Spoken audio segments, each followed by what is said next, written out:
It is in the long hours and countless nights spent in a studio that an artist refines what they make, how they make it, and how they see the world around themselves.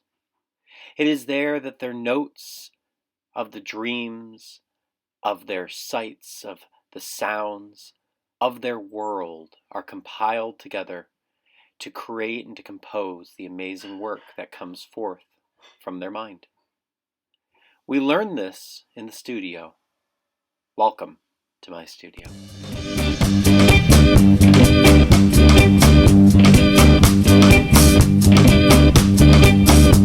I wanna dance, just look with you. Sha-la-la-la. Alright, my artists, to start up this artwork, we're going to make a whole bunch of squares. If you've got something laying around, I had this Lego block made for a really nice template to draw in my square. If you have to measure these, so be it. If you have to take your ruler and measure out a square and cut it out of a piece of paper, go for it. Whatever's easiest for you to get at least 16 squares on your paper, that's your first goal. So pause this video, go make me 16 squares on one sheet of paper. Oh, and I almost forgot, I didn't use a graphite pencil. I instead used my light blue colored pencil. And the reason being, the light blue doesn't show up that much and it's not going to smear the way the graphite will. So go through with your light blue, trace yourself out at least 16 squares. Nice job getting those 16 squares. Second step, you're going to make 4 different vanishing points. If you remember these from prior classes, vanishing points are a point where lines that are moving away from us all converge. In the past, I've shown you how to do 1 point perspective with one vanishing point. But today we're going to use 4 separate ones. We're going to do this to make a little bit of variety in how our final image ends up looking. So just pick 4 random spots, kind of spread them out a little bit. You don't want to have them all together, kind of make them in slightly different directions from each other, but 4 random little X's. All right, the next part is I'm going to turn these squares into cubes. In order to do this, I'm going to first sharpen my pencil. Remember, always with colored pencils, use the wider barrel instead of the smaller barrel, unless, of course, your sharpener only has a small barrel. In order to turn these into cubes, I have to remember a couple of rules. So I'm going to kind of take you through those rules very quickly. If you're interested in learning more about doing perspective drawing, you can watch an older video that's posted on my YouTube page about perspective drawing. We're going to be revisiting perspective for several different lessons, but I just want to kind of do a soft start with it with this. So without further ado, let's get started. All corners go to a vanishing point. Now, in this project's case, we're going to change the vanishing point from one point to the next, to the next, to the next. We're going to keep on alternating. But this cube here, I'm going to decide is going to go to one of these 4. I'm going to say it's going to go to this one. Why? That's just my decision. So I'm going to take my corner, I'm going to line it up with the vanishing point, and that's going to bring me to the second rule. Lines always get pulled towards yourself, not away. I'm going to lightly put in this line, but that leads me to the next rule. Rule 3, you cannot draw over top of an existing square or cube when we get that far. So you'll notice I just kind of started a little bit ways down. I can make this go down further. I could have made it start up a little bit higher, but I'm going to go a little bit less far than the width of my square. So let's do that again. Line it up. And I'm just going to lightly put in my line. It didn't break my third rule of going on top of anything. Rule 4, lines are parallel. So here's the edge of my square. I'm going to make sure the edge of my cube is parallel to this. So I want these 2 lines to be parallel to each other.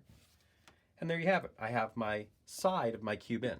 Now I said all corners go to the vanishing point, but I want to show you why I didn't do the other 2 corners. If I drew this one in, it's going to go over top of my square, which was breaking rule number 3. And if I go with this one, it's also going to go over top of my square, so it's breaking rule number 3. And I know some of you are saying, but Mr. Morris, this doesn't look like it is three-dimensional. Once we start going through and coloring and shading things in, this will look a lot more three-dimensional. Sometimes with a cube, you just don't see the other sides. You only see 2 sides. That's okay. So I'm going to go to my very next square. And this time, instead of going to this vanishing point, I'm going to alternate. I'm going to go to this one. Same rules as before. Pull the line towards myself. Sometimes I'll put my pencil on the vanishing point and then pivot my ruler right to that edge. Okay. Pull towards myself. Let's check this one. Ooh, this one, very sneaky, but it does fit in, just barely. This one, of course, will not because it would pass in front. Okay, how do I turn this into a cube? The same way as before. This time I'm going to pick my larger side. Parallel line. How far do I go down? That's going to be up to you. I kind of eyeball this. I'm not necessarily always going to have a perfect cube, but that's okay. Now, this little sliver is a little bit tougher. But again, I want to make sure it's parallel here, and I'm going to line it up with the first line I did there. I'm just going to cross right there.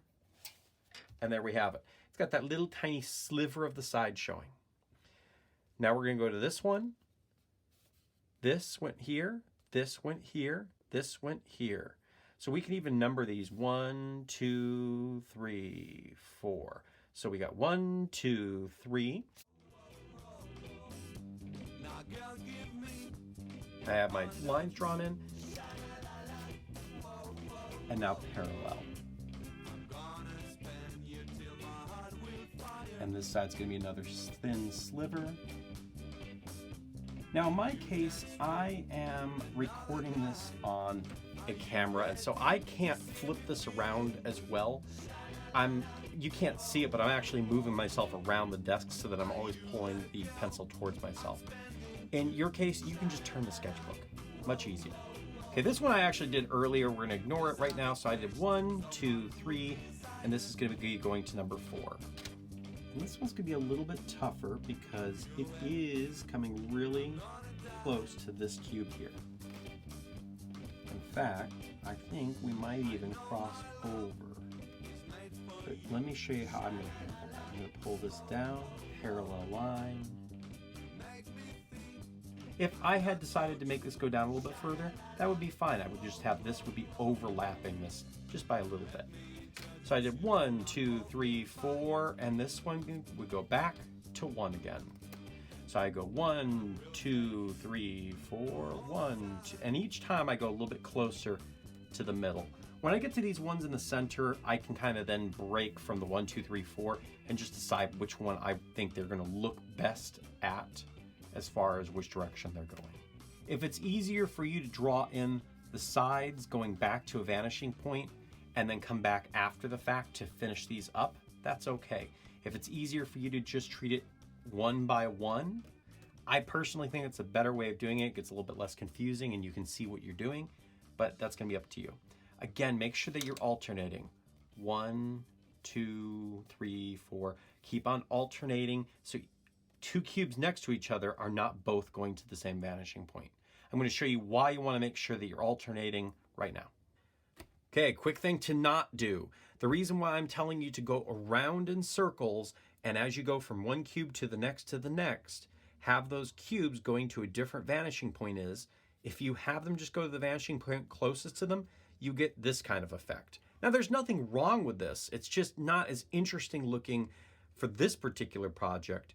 Maybe if we were doing a cityscape or something like that, we could play around with this more. But for what you're doing today, it would be best to alternate. So maybe this one goes to this vanishing point, but this one goes to this vanishing point, and this one goes to this. That'll make it so all your cubes look like they're slightly turned as you go around the image. All right, now that you've turned your 16 or more squares into 16 or more cubes, you've drawn that out. Yeah, I've got these little X's, don't worry about them. Yeah, I've got some mess ups with my lines, don't worry about them. because we're going to be coloring over top of this. Before I can show you how we're doing the coloring, first let me explain a little bit about determining your light source. Before we go any further, I want to show you, I've already colored in these two cubes, and I did them both in green so you could see something. You'll notice I put a 1, 2, 3, 4, and 5 on the sides of this cube. Here's why. When I talk about value, which we are really going to get into in our next lesson, I talk about value in terms of lightness and darkness. So a level 1 would be very light, a level 2 a little darker, a level 3 even darker, a 4 even darker, and a 5 even darker than that. Today, you're going to be using complementary colors to really bring out a sense of shadow on cubes. So the 1, I've decided my light source is coming in from this angle. And so the 1 is where the light is hitting the most. So when I color this in, I'm coloring it in lightly. I'm grading the color, I'm not saturating. The number 2, well, a lot of lights can be hitting it, but not as much as this side. So the number 2 is going to be slightly darker. So I went through and I graded it twice, or I graded it a little bit darker. The 3, which is the fronts of my cubes, I did those as dark as they can get. I saturated the green in as much as the green colored pencil would let me. The last part, the 4 and the 5, well, the 4 I'm saying is going to be a little bit lighter than the 5. And the 4, what I did to do this is I went to my color wheel. My cube is green, so the complementary color to that will be red. And what I did is I graded in a light green, then I went over top of that and graded in a red, and then I saturated with a green over top. Here, I graded with a green, I graded much darker with the red, and then I saturated with the green over top. Even though this has almost 50% red through here, your eye mostly recognizes it as green. Even though there's the complementary color, the shadow itself is formed by mixing the green with that red complementary color. So let's get back to the artwork. So I've already started up the next step, and you can see where I'm using that same process that I just showed you with the green blocks. I'm using the same process here. So the first thing I decided is my light source, it's coming down and at an angle. So my light source is going this direction, which means that this side is going to be the lightest, lightest, lightest, lightest. It also means that this side is going to be light, that side, because they're all kind of angled towards my light source. As my light source comes down, I want the fronts of each one of my cubes to be just the saturated base color. I'm going to color every one of these cubes, but when I color them, I'm going to make sure I play around with different colors. I'm going to make sure I saturate the front. So I could even go through and do that right now where I say this is green, purple, orange, blue. I'll do all my primaries, all my secondaries. I might even do a couple tertiaries. Once I've done the front, then I can decide which is my lightest side, which side my light's coming in from, and I can go ahead and grade that in. This side right here, well, I wanted it to be a little bit in between, so this is kind of my graded, a little darker. Maybe I would say it's 2 layers. So this is 1 layer of grading, this is 2 layers of grading, and then that's fully saturating. But then on my dark side, so right here and right here, these are away from the light source. So this is the darkest and the second darkest sides. On these, I'm kind of going through and I'm doing mostly, so in this case, this red, I'm doing mostly the red. I'm then going over top with its complementary color, and then I'm going back over top with the red. Here, I'm doing red lightly, the complementary color darker, and then the red dark over top. I'm trying to get 2 different lightnesses and darknesses on these 2 different sides. So before I go any further, I'm actually going to show you one of these in high speed. So I'm going to go with yellow. Yellow is notoriously hard to color in because it is such a light color, it doesn't always show up. But I'm going to go through, I'm going to turn this into my yellow cube. Now I have fully saturated the front. I'm looking and I'm seeing my light source comes in from here. So this is going to be a darkest side, and this will be the second darkest side. So to show that these are darker, I'm going to need the complementary color. So my complementary color is across from yellow. It'll be purple. What I'm going to do to start is I'm going to just lightly saturate in my yellow. Now, certain colors you're going to find when you do their complementary to add a shadow, you're going to want to be more or less sensitive with how hard you push. So for instance, I have my purple colored pencil here, and yellow, if I push down too hard, this is going to get way too dark. So what I'm actually going to do is I'm going to go in pretty lightly.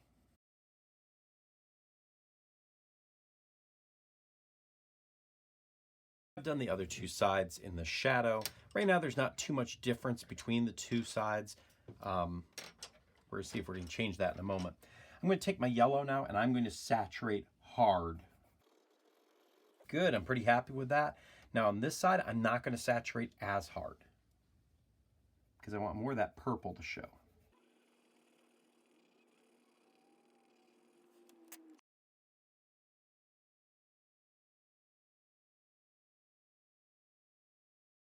So I have now shaded in this yellow cube. I'm going to do one more, this time without the commentary, and just kind of show you how it works with a darker color this time.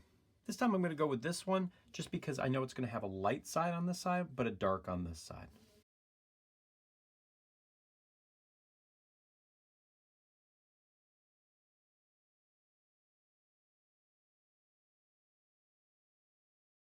And you can see how much that, even though this is as dark as I can get with this green, but by adding in the complementary color, it really does make it pop. It really does give me a new sense of darkness on that one side. I'm going to go through, I'm going to color in all the rest of my cubes. Of course, if only two sides show, that's okay. I'm still going to think about how my light source is coming in. I'm still going to think about how this side and this side will be my light sides, the front will be my normal saturation, and then the other two sides will be my dark sides. My artists, I cannot wait to see what it is that you create. If you get done with this and you want more of a challenge, make more cubes and put them behind your existing cubes.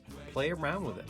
Try other shapes. Don't be afraid of deviating from what I'm showing you, as long as you're showing me the idea of using these complementary colors to show a sense of value and then a sense of form. Let's do a recap. Today, you are going to create a studio that has 16 cubes, all in perspective, meaning that they look three-dimensional and they go to a vanishing point. You're going to determine a direction that the light is coming into the image that you have created. You're going to saturate the fronts of the cubes. In other words, the squares that you make initially, you're going to make sure you saturate those solid.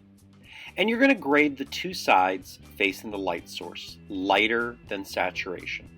Last, using complementary colors, you're going to layer the grades of your color you chose and the complementary color to create a sense of shadow or darkness on the other two sides of the cubes.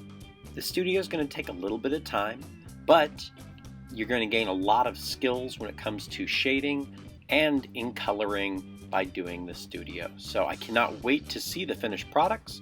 I wish you all luck. If you have any questions, reach out. Till next time, I'm Mr. Morris. Have a great day.